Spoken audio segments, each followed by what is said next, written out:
Good afternoon, children. Good afternoon, ma'am. Good afternoon, ma'am. Good afternoon, ma'am. In our previous class, we had completed the different types of simple permanent tissues, and we compared the different simple permanent tissues. Isn't it, children? Yes, ma'am. Yes, ma'am. Which are the three types of simple permanent tissues? Revu, which are the different types of simple permanent tissues? Ma'am, parenchyma, Yes. collenchyma, and schema. Very good. And we learned many differences. So I would like to hear some differences between these three. Who is ready with the answer? Who can tell me one difference? Anyone? Ma'am, Yes. Gerlin. Yes, Gerlin. Parenchyma are living cells. Okay. Collenchyma also living cells. Sclerenchyma are dead cells. Dead cells. Very good. Who will tell me the next point? Who's going to tell? Gauri, can you? in parenchyma, the cell wall is thin, and in collenchyma, the cell wall is thickened at the corners. Very good. And in sclerenchyma, it is highly thickened due to lignin. Very good. Very good. Who else will tell me the third point? One more point I would like to hear. Who is ready? Ashik? Ashik Yes, ma'am. Joshi. Parenchyma makes larger Correct only. They have large. larger portions. No, my question is not the explanation, the differences. Tell me about the difference in the intercellular spaces. These three tissues, they differ in their intercellular spaces. Ashik, tell me about that. Parenchyma has got? The collenchyma has only little Correct. Collenchyma has little intercellular spaces. space, What about parenchyma? large. Large intercellular spaces. And sclerenchyma? Parenchyma large. Collenchyma less. And sclerenchyma? Nothing. No intercellular spaces. Okay. So today we are going to learn about a new topic, that is epidermis. Have you heard about the term epidermis? No. So you're going to hear, you're going to learn epidermis for the first time. So epidermis also forms a very important part of plant tissue. So let's learn more about epidermis today. So as I used to tell you, hope you're ready with your notebook and pen to write down all the main points.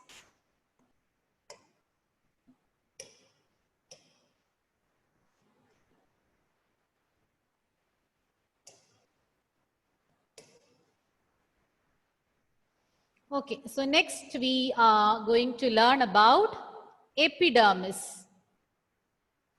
Epidermis is the outermost layer of cells. Epidermis is the outermost layer of cells. So the entire plant body, externally it is covered by the cells known as epidermis. And epidermis consists of only a single layer of cells. So you can find a single layer of cells. You just see the picture given. You can find, so these form, these are the, so where I have marked red.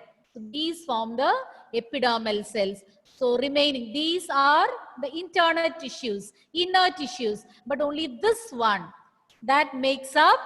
So once again, I'll mark it and make it a little more clear. So this one, this forms the epidermal tissues. So a single layer, or it consists of a single layer of cells. Once again, 2 points we learned about epidermis. It's the outermost layer of cells in plants, and it consists of a single layer of cells. 2 points we have learned. It is made up of a single layer of cells, and you find them on the outermost part of a plant. So the third point, the cells of the epidermal tissue, as you can see in the figure, they form or they are arranged so closely that there is no intercellular space, no gap in between. Because these epidermal cells, since they are forming or they are forming a layer or a covering on the outer surface, its main function is protection. So there should not be any gap in between. If there are gaps in between, it cannot serve the purpose. It cannot provide protection. So epidermis consists of a single layer of cells, and these cells are arranged without any intercellular space. Intercellular space means the gap in between the cells. So this one forms the epidermis. You can find these cells are very closely arranged. No gap is given in between. So you learned 3 points about epidermis. Now moving on to the next point about its shape. They are flat. These cells are comparatively or relatively flat. Then the outer and the side walls are thicker than the inner walls. So I'll show you the picture now. So here I'll mark and show you how in the given picture it is not so clear. So I'll give you that. Just check here the outer walls and the side walls. This is the outer wall and these are the side walls. When compared to this is the inner wall. So these two walls are thicker when compared to the inner wall. This forms the outer wall, this forms the side walls, and this is the inner wall. So the inner walls are thin when compared to the outer and side walls. So that was the next point about epidermis. Then moving on to the next one. In desert plants or plants found in very dry habitat. You know that desert is a dry area. So it's a dry habitat, and plants which are seen in dry environment or dry habitat, there the epidermis will be thicker when compared to the epidermis of plants found in other habitats. Here in dry habitat, the epidermis will be very thick. Why it has to be thick? Because the thicker the epidermis, the lesser will be the loss of water. You know that in desert or in a dry habitat, there is scarcity of water. So because of the heat of the sun, water can escape from the surface of plant body. But if it is having a very thicker covering, the transpiration or the loss of water can be reduced. Okay, so we learned several points about epidermis. So hope you are noting it down. Once again, we will check all the points and be ready. I'll be asking you, I want you to note down the points. So point number 1, they form the outermost layer of cells, or they form the outermost layer of a plant body. Second one, it consists of a single layer of cells. Okay, so 2 points. Point number 3, the epidermal cells are arranged without any intercellular space. They are arranged so close together so that there is no intercellular space. Intercellular space means the space in between the cells. Point number 4, they are flat. In appearance, they are relatively flat. Then, next point, their outer and side walls will be thicker. That is also meant for providing protection, because when compared to the inner walls, the outer and side walls are more exposed. So they have to be thicker. So the outer and the side walls are thicker when compared to the inner walls. So already we learned 5 points. Now the 6th point. In dry habitat, the plants are having very thick epidermis. Why they should have thick epidermis? To prevent the loss of water, because they are such in desert or dry habitat, there is scarcity of water. So they need to conserve the water they already have. So they have, it's an adaptation. The plants, they develop an adaptation. They have a very thick epidermis which will prevent the loss of water from their body. Children, are these points clear? Ma'am, can you explain last points once more? Okay, so the last point, if you want, I'll tell all that once again. So first I'll start from the last point. In desert or in dry habitat. So the topic for today is epidermis. In dry habitat, or the plants in dry habitat, their epidermis will be very thick thicker than that found in other plants. And why it is thick? To provide protection or to prevent water loss. So the thicker the epidermis, lesser will be the loss of water. Then we learned about its shape. They are flat, then their outer and side walls are thicker than the inner walls. Then we learned they are arranged so close together without any intercellular space. It consists of a single layer of cells and they form the outermost layer. So 6 points we mentioned. Now, will you be able to say? Yes? Any point to be repeated? I will repeat. If not, you have to tell me the answer. Ready? Can I have an yes or no? Yes? ma'am. Okay. Yes, ma'am. Srihari, I'll start with you. 1 point, any 1 point. We learned 6 points. You can tell any point. It is epidermis is the outermost layer of a plant. It is usually a single layer. Okay, Cell. good, good. Okay. Who is going to tell next? Atulya? Next point. Need not be in order. The outer and the side walls are thicker than the inner walls Very good, very good. in the epidermis. Yes. Who else will say? Their cells are relatively Yes, flat. Ashik. There? Cells are relatively flat. Very good. Then, who is going to tell next? Who will tell me next? Geraldine. Cells Who are is going to say? relatively flat. Lakshmi. What happened to your video child? Cells are. Ma'am, some problem is there. It's like Okay, okay. Tell the answer. most epidermis cells are relatively flat. That already our Ashik said. Tell me another point. The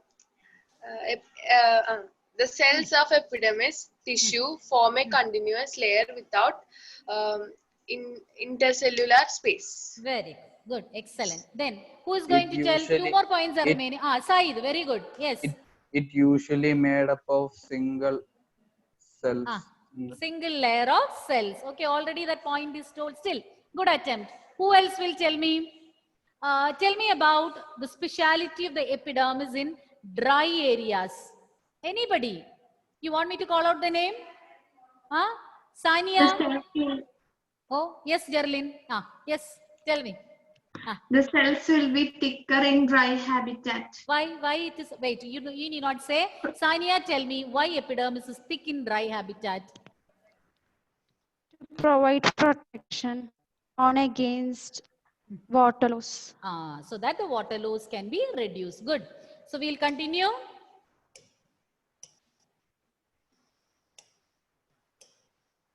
Okay. The next point about epidermis, already we have said the same thing in the introduction. The entire plant surface, the whole plant body is covered by the outermost covering of a plant body consists of epidermal cells and it provides protection. That is one of the important functions of epidermis. Epidermis protects the plants. They form an outermost layer and provides protection to the plants. Then, epidermal cells present on the aerial parts. Aerial parts means, so in a plant, you can find parts above the ground and below the ground. Like roots are below the ground. And the parts like stem, the leaves, all those which are above the soil level. Those are known as aerial parts. So the epidermal cells in the aerial parts of the plant, they produce a waxy water resistant layer. They are provided with a waxy water resistant layer like stems, leaves. They all are having a waxy water, as such wax is water resistant. So a waxy water resistant layer is found above the epidermis, covering the epidermis or forming, they are not forming any cell, but they just form a layer or a coating just above the epidermis to provide additional protection. This waxy water resistant layer is made of a substance known as cutin.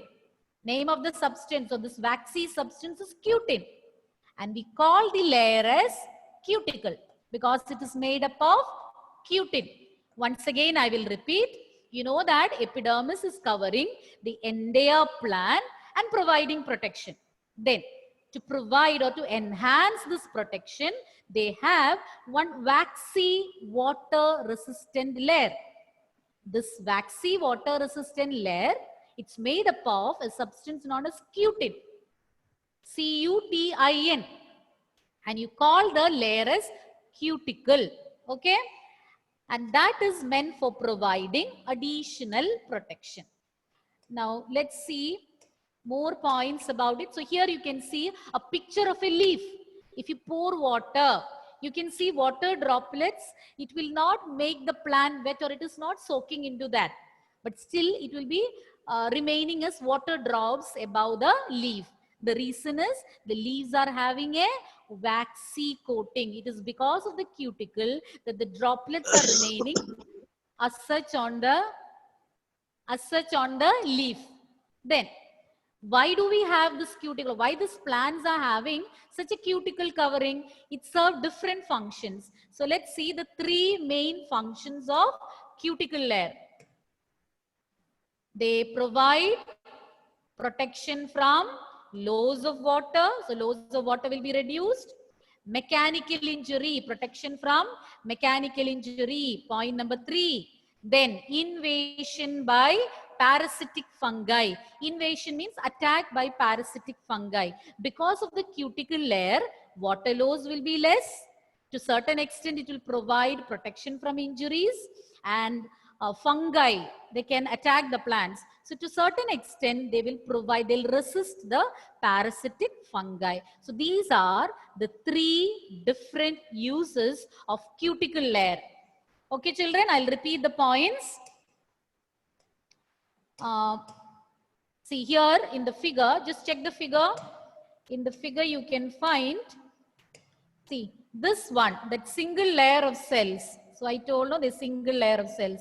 This will form the epidermis, and covering the epidermis, see this part, that forms the cuticle. So this forms the epidermis. So this is it is already marked over there, epidermis. So that will be forming the epidermis, and lying above the epidermis, you can find, see this one is the cuticle, and this form the epidermis. So above the epidermis, you can find the cuticle layer. And what are the advantages of having cuticle layer? It will provide protection from water loss, mechanical injury, and attack by parasitic fungi. So once again, so we learned 2 major points.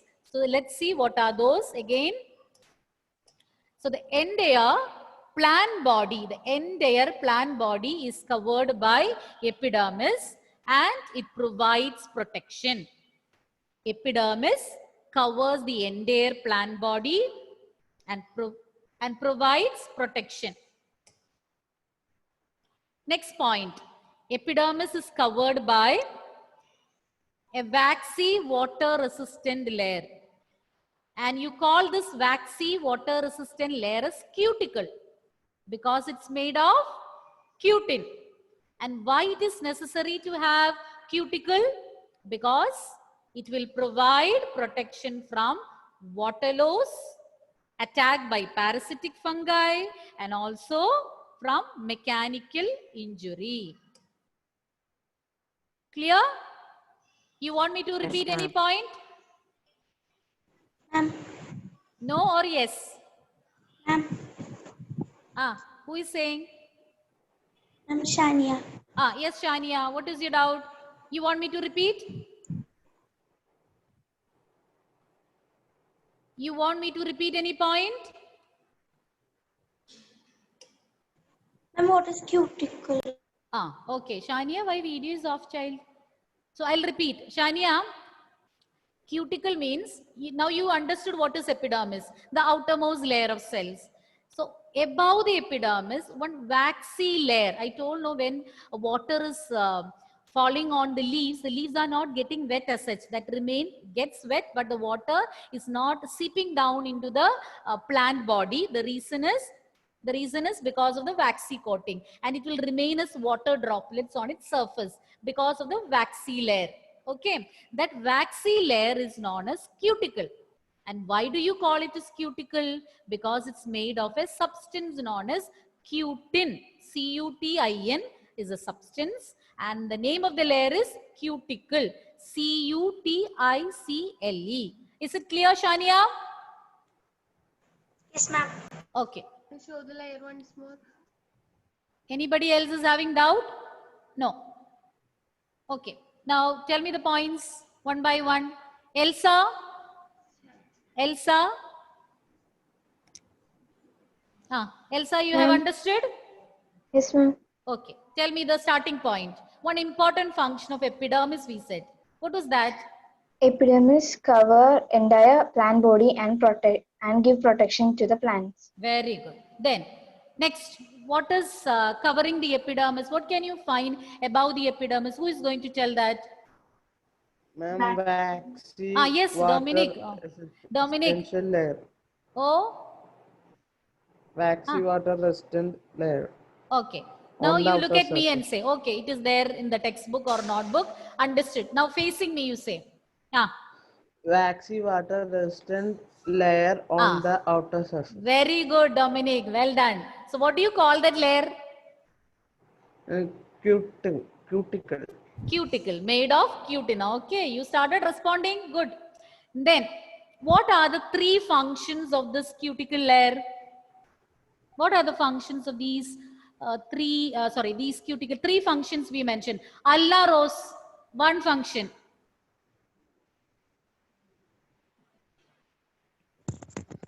Protection against loss of water. Yes, protection against water loss. Good. Shania, point number 2. Mechanical injury. Mechanical injury will happen or it will prevent? It protects it from? Complete. Correctly, what you said is correct. Just add provides protection from. Shania, point is correct. Mechanical injury, point is correct. But you should add before that provides protection from mechanical injury. Will you repeat it? Repeat. Yes. Provides Protection from mechanical. Provides protection from mechanical injury. Good. One more point was there. Emerin, what is the point we missed out? Mention of parasitic fungi. Yes, it also protects it from the attack by parasitic fungi. So shall we continue? Shall we continue? Yes, ma'am. Yes, ma'am.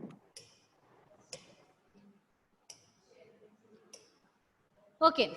Now, so we learned about some of the adaptations or the presence of cuticle layer in the upper part, in the aerial parts.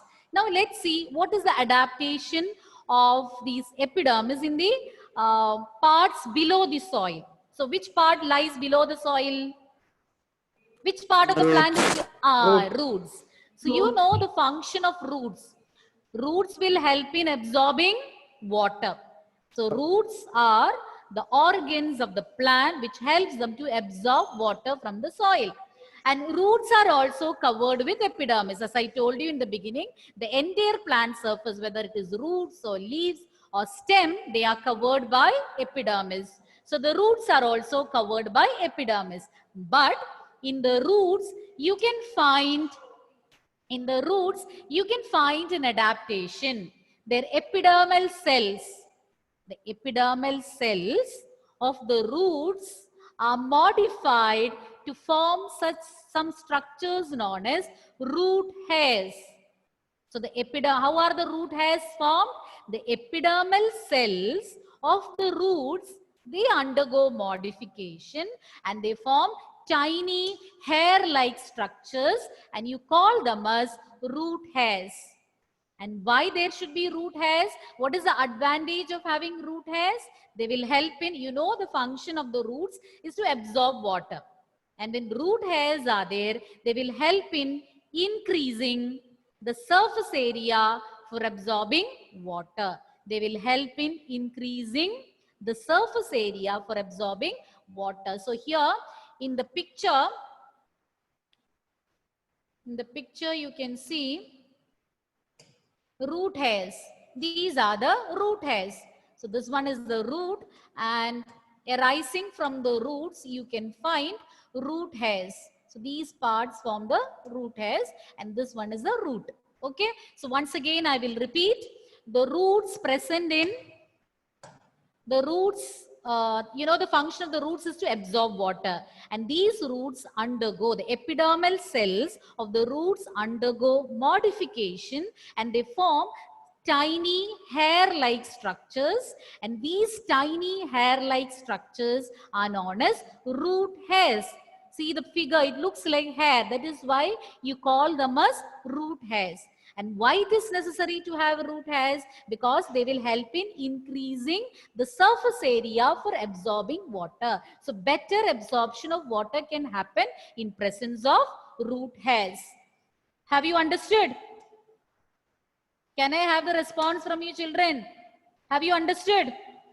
Ma'am, can you tell once more? Yes, I'll repeat. So once again, I will say, no.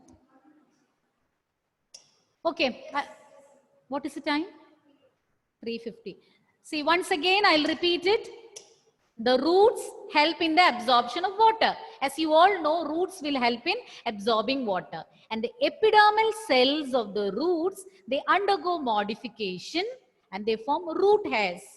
Hairy structures. Epidermal cells of the roots, they form some hairy structures, tiny hair-like structures. You call them as root hairs. Function of root hairs? To increase the surface area for absorbing water. Yes? Who will tell me the point? Anthony. Anthony. Yes, ma'am. Yes, Which part of the plant form root hairs? Which part of the root undergoes modification and form root hairs? What is our topic for today? Anthony? Epidermis of the roots. And what is the function of this modification root hairs? What function do they perform? Quickly, Atulya. Function of root hairs. It will help in increasing the surface area. For surface area for absorption. For absorption of. Okay, good. So it's time up, children. We'll repeat it next class. Thank you. Thank you, ma'am.